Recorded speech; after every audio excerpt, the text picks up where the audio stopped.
Your obsession with clarity is destroying your capacity for greatness. You live in an era that worships the immediate answer. You have a device in your pocket that dissolves uncertainty in nanoseconds. You crave the roadmap, the checklist, the guaranteed return on investment. You believe that confusion is a sign of failure and that ambiguity is an enemy to be eliminated. You are wrong. The most dangerous contagion in modern leadership is not incompetence. It is the addiction to comfort. You are terrified of the dark. You are terrified of the silence between the question and the answer. But if you look at the most effective, enduring, and revolutionary leader in human high, you will find a man who did not dispense clarity like a vending machine. He dispensed chaos. He dispensed storms. He dispensed silence. We are talking about Jesus of Nazareth, but not the sanitized figure of stained glass. We are analyzing the supreme strategist who understood a fundamental truth about human psychology that you have forgotten. Competence is cheap. Skills can be trained. But character? Character is forged only in the furnace of the unknown. To build men who could dismantle an empire, Jesus could not simply teach them. He had to break their reliance on logic. He had to deuce them to the pedagogy of the liminal. He had to provoke uncertainty to bridge the fatal gap between what they could do and who they were. The concept of liminality comes from the Latin word limen, meaning threshold. It is the space betwixt and between. It is the hallway after you have shut one door but have not yet opened the next. It is a place of transition, waiting and not knowing. Anthropologists tell us that in tribal rites of passage, the initiate is stripped of his status, his name, and his certainty before he can be reborn as a man. He must exist in the gray. Jesus was the master of the threshold. He did not invite his team into a classroom. He invited them into a kinetic, high-risk environment where the curriculum was disorientation. Consider the forensic evidence of his methodology. Look at the data points of his interactions. A standard teacher clarifies. A strategist complicates. When asked a direct question, Jesus almost never gave a direct answer. He responded with a question. He responded with a paradox. He responded with a that made no immediate sense. Analyze the strategic deployment of the parables. Modern readers view these as simple moral illustrations. This is incorrect. Strategically, they were encryption. They were deliberate obfuscations designed to filter the crowd. When his disciples asked him why he spoke in riddles, his answer was chillingly exclusive. He said that to the outsiders, everything remains in parables, so that they may look and look but not perceive, and listen, but not understand. This was not cruelty. This was a leadership filter. He was creating a distinction between the consumer and the disciple. The consumer wants the nugget of wisdom and the easy takeaway. The disciple is willing to wrestle with the confusion. By refusing to be clear, Jesus forced his followers to lean in, to inquire, to pursue. He used confusion to measure hunger. If you walked away because you didn't understand, you failed. If you stayed and asked for the key, you passed the threshold. Take the forensic case study of the storm on the Sea of Galilee. This was not a random weather event. It was a constructed simulation. Jesus initiates the crossing. He directs them into the geography of danger. These men were professional fishermen. They possessed high competence. They knew the water. They knew the boat. They knew the wind. But Jesus led them into a situation where their competence was rendered irrelevant. The storm hits. The competence of the sailors hits its ceiling. They are bailing water and the math isn't working. The vessel is taking on more than they can expel. Panic sets in. And where is the leader? He's asleep on a cushion in the stern. This sleep was a strategic weapon. By disengaging from the crisis, Jesus forced the disciples into the liminal space. He removed the safety net of his active presence. He let them feel the full weight of their mortality. He let them exhaust their own resources. He let them reach the absolute end of their competence. Only when they were broken, only when they realized that their skills were insufficient to save them, did they wake him. And when he wakes, he does not comfort them. He rebukes them. He questions their faith.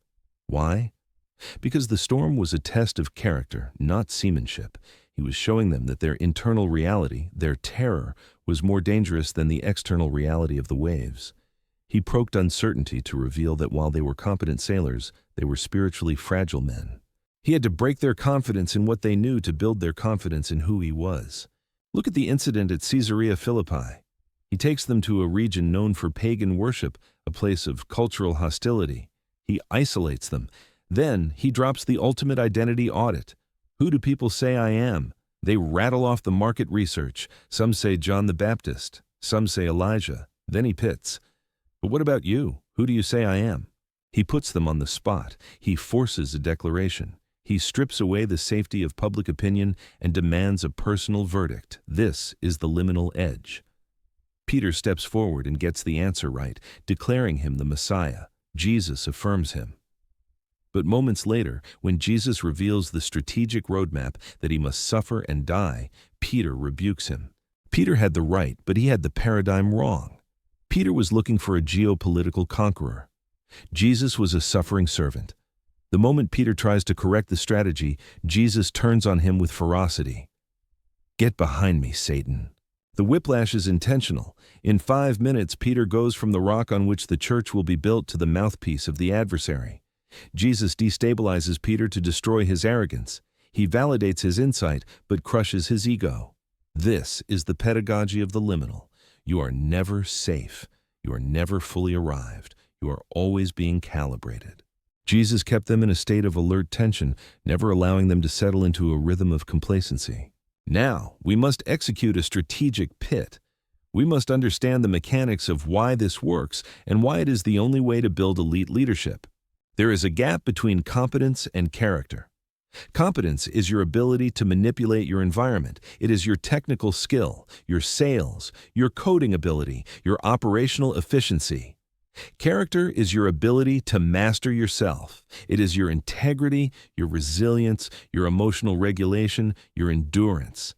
In calm waters, competence is enough. If the market is up, if the team is happy, if the plan is working, a competent manager looks like a genius. But calm waters are a lie. The world is entropy. Chaos is the baseline. When the storm hits, when the market crashes, when the betrayal happens, when the diagnosis comes, competence evaporates. You cannot skill your way out of a hurricane. You can only endure it through character. Jesus knew he was leaving these men to face the Roman Empire and the religious establishment. He knew that if they relied on their competence, they would be slaughtered. They needed a character density that was diamond hard. Provoked uncertainty is the hammer that forges character. When you are confused, your brain enters a state of plasticity. You are searching for a pattern. You are vulnerable. By keeping them in this state, Jesus was able to rewire their internal operating systems. He was teaching them to trust a higher order of logic. If he had given them a handbook, they would have relied on the book. By giving them silence in storms, he forced them to rely on the relationship. He shifted their center of gravity from their own understanding to his presence. This is the essence of anti-fragile leadership. A fragile leader needs everything to go right. An anti-fragile leader grows stronger when things go wrong. Jesus was building an anti-fragile team by constantly exposing them to situations where the variables were unknown, where the resources were scarce, where the logic was inverted. He was inoculating them against fear. He made them comfortable with being uncomfortable. He taught them that the lack of an immediate answer is not a crisis, it is an invitation to go deeper. He taught them that the liminal is where the miracle happens. The feeding of the 5,000 happens in the gap between the scarcity of the bread and the hunger of the crowd. The walking on water happens in the gap between the physics of gravity and the command of the master. If you bridge the gap with simple answers, you kill the miracle, you kill the growth. Jesus protected the gap. He guarded the uncertainty because he knew it was the womb of their transformation. This requires high emotional intelligence. It requires the leader to be secure enough to let his people struggle. A weak leader jumps in to fix it because he cannot bear the tension. He wants to be the hero. He wants the validation of being the answer man. Jesus had no need for that validation. He was secure enough to sleep while they panicked. He was secure enough to let them argue. He was secure enough to let them fail, knowing that the failure was part of the architecture of their future success. Now, we bring this ancient strategy into the boardroom and the war room of your life. You are likely leading incorrectly. You are operating as a rescue vehicle. You see your team struggling, and you swoop in with the solution. You see a gap in the process, and you fill it with a policy. You see confusion, and you hold a meeting to clarify. You are optimizing for efficiency, but you are sacrificing development.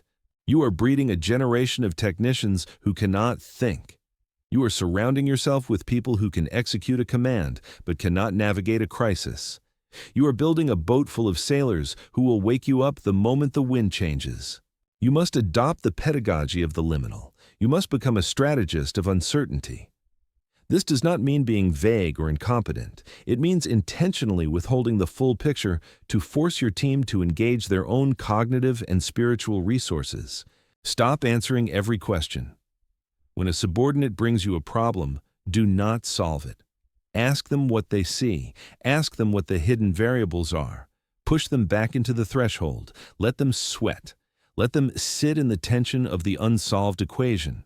Create controlled storms, deuce constraints, cut the budget, shorten the timeline, change the objective midway through the project. Not to be sadistic, but to see who breaks and who adapts. You need to know who has character and who only has competence. You need to know who can function when the map is burned. The modern marketplace is a latility engine. AI, geopolitical instability, economic shifts. The rate of change is vertical. Competence has a shelf life of about 18 months. What you know today is obsolete tomorrow. If you are hiring for competence, you are buying depreciating assets. If you hire for character, for the ability to navigate the liminal, to remain calm in the ID, to pit without losing identity, you are building a dynasty. You need people who have been through the storm and know that the boat will not sink as long as the focus is right. You must dismantle the idol of clarity in your organization. Clarity is a drug. It feels good, but it makes you weak. Embrace the fog. The fog is where the competition dies. The fog is where the visionaries are separated from the managers. Finally, we conduct the personal audit. Turn the spotlight inward. Where are you currently demanding clarity where you should be embracing trust? You are begging for the roadmap of your life. You want to know exactly how the business will scale, exactly how the relationship will end, exactly where the money will come from. You are paralyzed because you cannot see the other side of the threshold. You are acting like the disciples in the boat. You are bailing water and screaming at the sky. You think the silence of the universe is a sign of abandonment. You are wrong. The silence is a sign of trust. If you are in a season of confusion, if you are in the liminal space, if the old doors are shut and the new ones are locked, congratulations. You are in the classroom. You are being stripped of your reliance on your own competence. You are being invited to deepen your character. Stop trying to wake the master to fix the weather. Stand up in the boat. Look the storm in the face. Realize that the uncertainty is not a barrier to your leadership. It is the fuel for it. The gap between what you can do and who you must become is wide. It is dark. It is terrifying. And it is the only way across. Do not waste the storm. Do not waste the confusion. Lean into the provoked uncertainty. That is where the leader is born.